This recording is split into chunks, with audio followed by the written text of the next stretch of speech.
In this room, in 1958, an old lonely man died in his bed.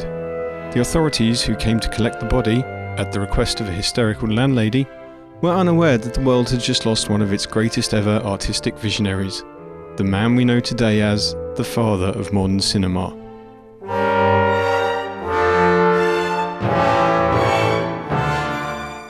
Hälvör Ëlkën Bürchärdt was born in the Swedish town of Glöstrüp in 1863. The seventh child of a wealthy wax farmer, he showed a talent for the theatrical at an early age, writing and performing plays first for his delighted parents and later for enthralled villagers at barn raisings and other social gatherings. At the age of 24, Bürchärdt left Glostrup and went to study law in Oslo. However, a chance meeting with the Dutch filmmaker Gustav Wolff at a recital of Elgar's cello concerto at the Stockholm Concerthaus introduced Bürchärdt to the wonderful world of moving pictures.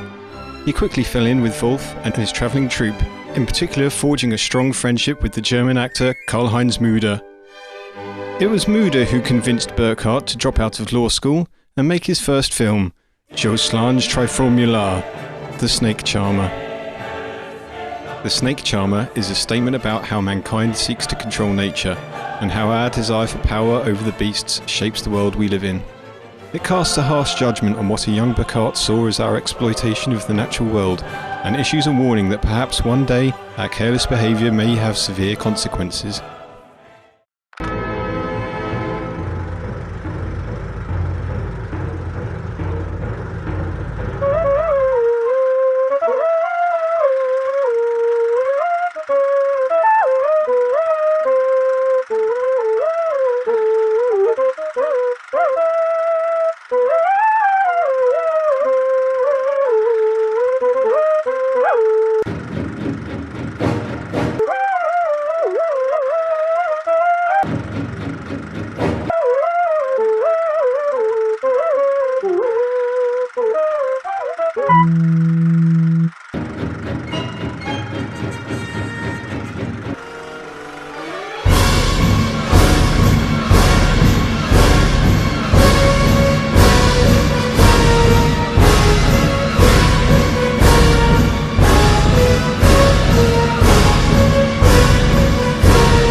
The Snake Charmer was fabulously well received by critics, one of which wrote in the Daily Bischhaben, Bürchärdt is a genius. His film is unmatched in strength of purpose.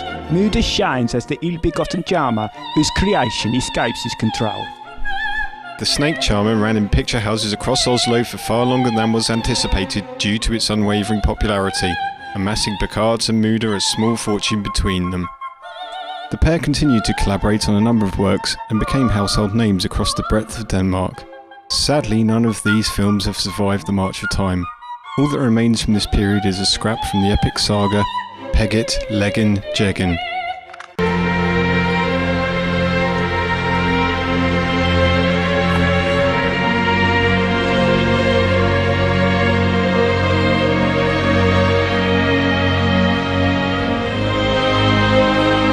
"5 years after the success of The Snake Charmer, Bürchärdt met the uncompromising character actor Bosch Tegenhagen during a bar fight. It was later discovered that the fight had been started by Bosch, upset by the colour of the beer served to him.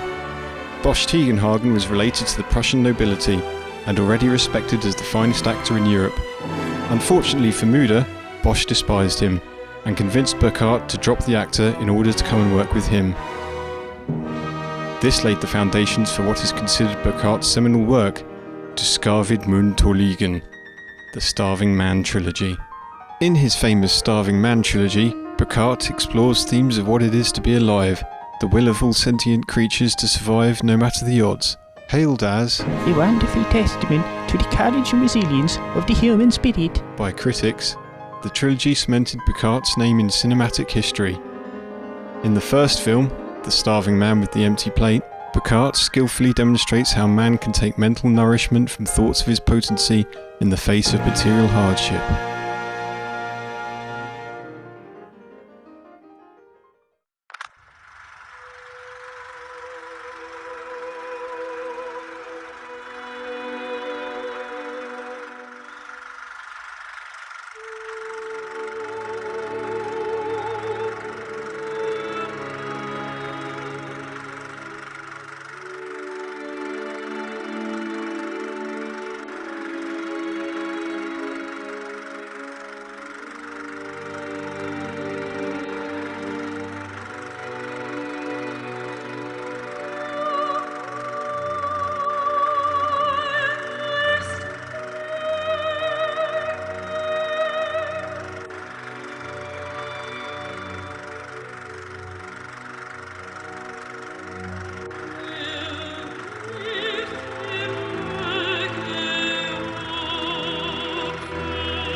Even Bosch, the greatest actor of his day and no stranger to fame, was overwhelmed by the response The Starving Man received from both critics and public alike. The film was proclaimed as nothing short of revolutionary and elevated Bürchärdt to the upper echelons of the cinematic firmament. Offers flooded in from movie studios across the world, begging Bürchärdt to lend his golden touch to their productions. But Bürchärdt was adamant there could be no other films from him until the completion of the Starving Man trilogy, and shunned all offers. In a letter to Universal Studios, Bürchärdt wrote, "One cannot turn off the sun, nor can one leave things undone. My work with Bosch is crucial." Bürchärdt and Bosch retired to their studio to work on the second entry in the Starving Man trilogy. 4 long years passed, and the world forgot. Then, as the clock struck midnight on February the 31st, 1899, the second instalment in the trilogy hit moving picture houses worldwide. Du skarvid mund mit jo ud visprungt. The Starving Man with the fancy loves had arrived, and nothing would be the same again.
Everything should have been perfect. If possible, the adulation for the latest instalment topped even that of the first, propelling Bosch and Bürchärdt far above their peers. Quite simply, they were gods among men, and men knew it. By now, Bürchärdt and Bosch had formed the habit of meeting regularly every Thursday to feed the ducks, and discuss the final chapter in the trilogy at Hälvör Ëlkën Bürchärdt on the outskirts of Copenhagen. However, on Thursday, January the 6th, 1900, Bosch never showed. Bürchärdt is said to have wept for 3 weeks in his outhouse, where he kept bread for the ducks. Rumours began to circulate. Had Bürchärdt murdered Bosch? Had Bosch murdered himself? Perhaps a clue to Bosch's state of mind before his disappearance can be gleaned from the many scrawls Bosch left on the walls of the public bath he used to frequent. 5 times today he twisted my leg. They're coming. I got the sweets. They're all crazy, you know. They're hidden under the roof to the rabbits. The apes are in the trees. When despair had eased, Bürchärdt resolved to make another film with or without Bosch. He contacted his old colleague, Karl-Heinz Müder, instructing him to sober up and fly to Constantinople to begin work on Bürchärdt's latest project. Utjenka helper Tommy, utensil hand Tommy. It's widely acknowledged that Tim Burton's rather clumsy story of the deformed yet gifted outsider, Edward Scissorhands, was based on this Bürchärdt work. Tommy is given utensils for hands by the angels, and his life is a struggle to belong in a hostile world. Sadly, Müder had become a deranged alcoholic, addicted to small porcelain figurines, and his ramshackle performances destroyed the film. Audiences left theatres demanding their money back, and Bürchärdt, who had financed the film himself, was ruined.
For 10 short years, Bürchärdt lived destitute on the streets of Prague, running a Punchen Juden show.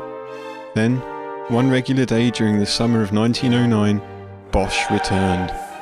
He was dishevelled, suffering from hypothermia, and recounting tales of his time serving as a harpoon on a whaling ship in the Baltic Sea.